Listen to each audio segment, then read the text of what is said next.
Welcome to this explainer. Today we're diving into something absolutely crucial. We are unpacking the rigorous math and systematic preparation that ensures aviation safety. You know, keeping a plane safely in the sky isn't about a pilot's gut feeling or intuition.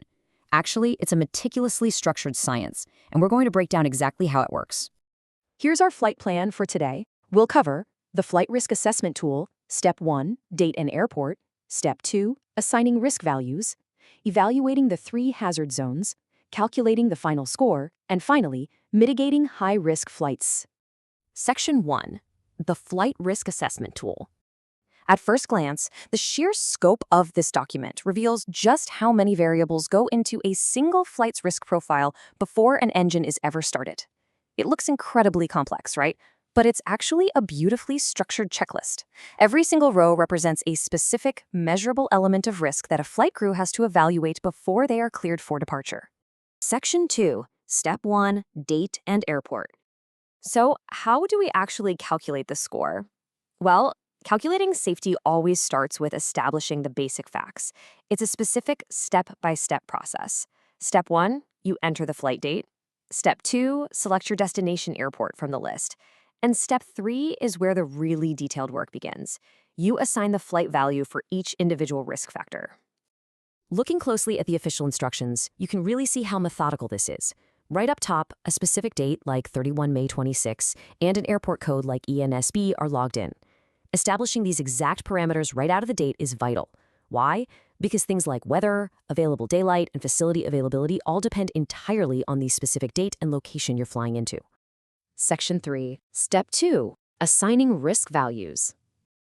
Now, the absolute most important rule here is the strict binary logic used in the scoring. The instructions explicitly state that the flight value must be exactly equal to the predetermined risk value, or it must be a 0. There is zero guesswork allowed here. A pilot can't just look at a hazard and say, well, the weather's kind of bad today, I'll give it a 2 instead of a 5. No way. You either take the full assigned penalty value if the hazard exists, or you take a 0 if it doesn't. This literally eliminates all subjective bias from the safety equation. Section 4. Evaluating the 3 hazard zones. First up, we look at the human element. This initial section calculates risk based on pilot qualification and experience. Notice how heavily factors related to fatigue and workload are weighted here. A single pilot flight automatically adds a massive 5 points to the risk score.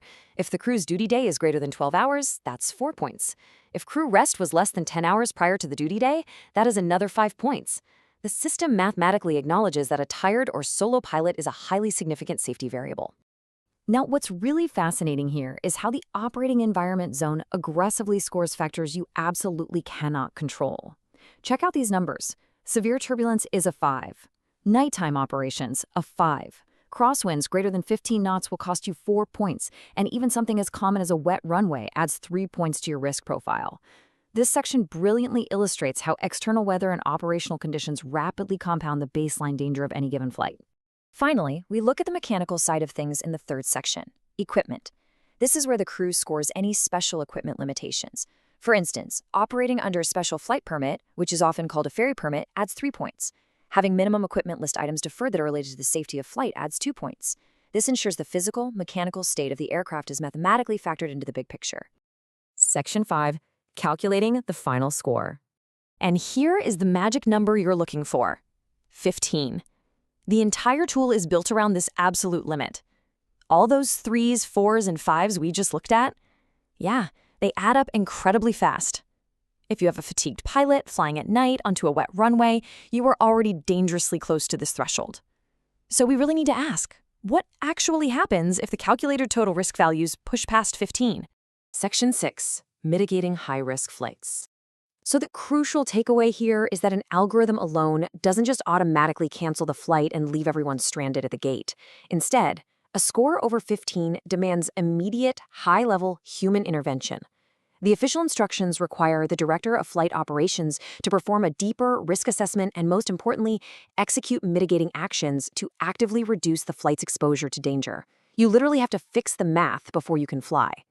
The source document proves exactly how seriously this is taken, stating the Director of Flight Operations or his designee must assess and approve any flight risk value greater than a score of 15.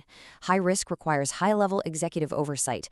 If you score a 16, you don't just shrug it off and hope for the best. You might have to delay the flight until daylight, wait for the runway to dry, or swap in a fully rested pilot to bring that score back down into the safe zone. Deliberate mitigating actions absolutely must be taken before those wheels ever leave the ground. Which leads to a really fascinating thought to leave you with today.